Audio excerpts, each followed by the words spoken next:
तबादल के एक और बाब का आगाज। काजी फाइज ईसा चीफ जस्टिस की हैसियत से आज हल्फ उठाएंगे। सदर मुमलिकत डॉक्टर आरिफ अलवी जस्टिस काजी फाइज ईसा से हल्फ लेंगे। हल्फ बर्दारी की तकरीब सुबह 11 बजे ऐवान सदर में मुनक्किद की जाएगी। सदर मुमलिकत ने जस्टिस फाइज ईसा की बतौर चीफ जस्टिस पाकिस्तान मंजूरी 21 जून को कर दी थी। जस्टिस फाइज ईसा 29वें चीफ जस्टिस होंगे। उन्होंने 5 सितंबर 2014 को सुप्रीम कोर्ट में बतौर जस्टिस काम शुरू किया। अपने फैसलों में हमेशा आइन और कानून की हुक्मरानी पर जोर दिया। दूसरी जानिब सुबुकदोश होने वाले चीफ जस्टिस उमर अता बंदियाल का सुप्रीम कोर्ट के अफसरान और स्टाफ से अलविदाई खिताब। दौरान खिताब आप दीदा हो गए। कहा, मेरी हालत अब डूबते सूरज जैसी है। आप लोगों के पास वक्त है, भरपूर लगन से काम करें।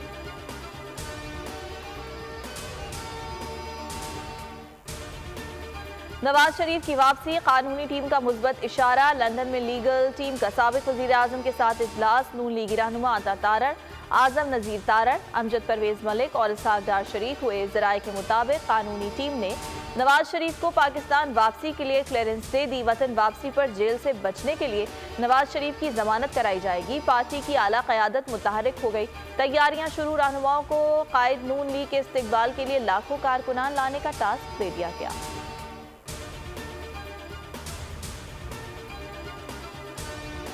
साबिक हुक्मरान इत्तेहादी एक दूसरे के खिलाफ सफ आरा।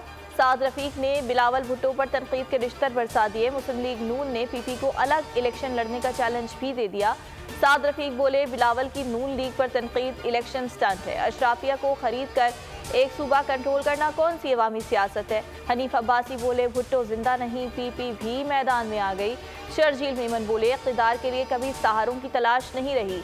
नदीम अफजल चंद बोले, नून लीग हुकूमती इत्तेहादी तो हो सकती है लेकिन नजरियाती इत्तेहादी नहीं। नवाज शरीफ का नाम लिए बगैर बोले, कोई वोट को इज्जत दो का नजरिए से भागा तो क्या इसमें हमारा कसूर है। शाजिया मरी ने कहा, जुल्फ़िकार अली भुट्टो हमारी रेड लाइन है। हनीफ अब्बासी ने मुतनाज़ गुफ्तगू की।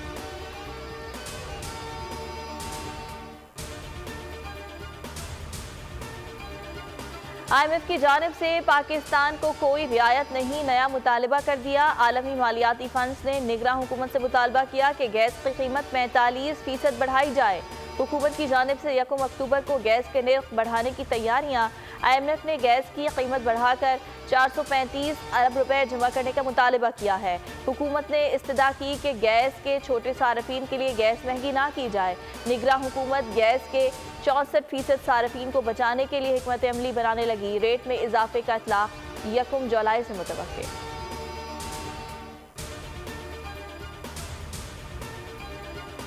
मॉनसून जाते जाते पलट आया। हवा का कम दबाव सिंध में दाखिल। कराची में कल शाम से हल्की बारिश का इम्कान। सिलसिला 3 रोज तक जारी रहेगा। आज से मंगल के दौरान बदीन, ठट्टा, सजावल, जामशोरो समेत दीगर शहरों में भी गरज चमक के साथ बारिश मुतवक्के। बाज़ मकामात पर तेज आंधी भी चल सकती है। मुतवक्के बारिशों से पहले कराची में गर्मी बढ़ गई। आज शहर का ज्यादा से ज्यादा दर्जे हरारत 36 डिग्री तक होने का इम्कान है।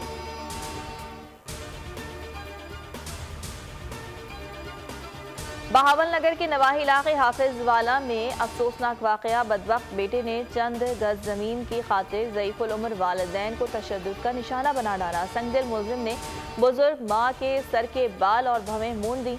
मुलजिम ने अपनी बीवी और बेटे की मदद से बूढ़े वालिदैन को धक्के देकर घर से निकाल दिया।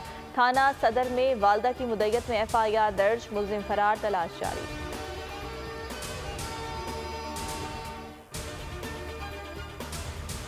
हैदराबाद में हालानाका रोड पर ट्रक की मोटरसाइकिल को टक्कर। 2 नौजवान जाँ बहक। पुलिस के मुताबिक जाँ बहक नौजवान निजी यूनिवर्सिटी के तालिब-इल्म थे। एक नौजवान का ताल्लुक जिला नौशेरो फिरोज से है।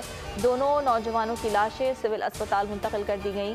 मलीर लिंक रोड समुंदरी बाबा के करीब ट्रैफिक हादसा। उधर कराची मलीर लिंक रोड पर ट्रैफिक हादसे में एक शख्स जाँ बहक, एक जख्मी हो गया। रेस्क्यू काम के मुताबिक लाश और जख्मी को अस्पताल मुंतकिल कर दिया गया।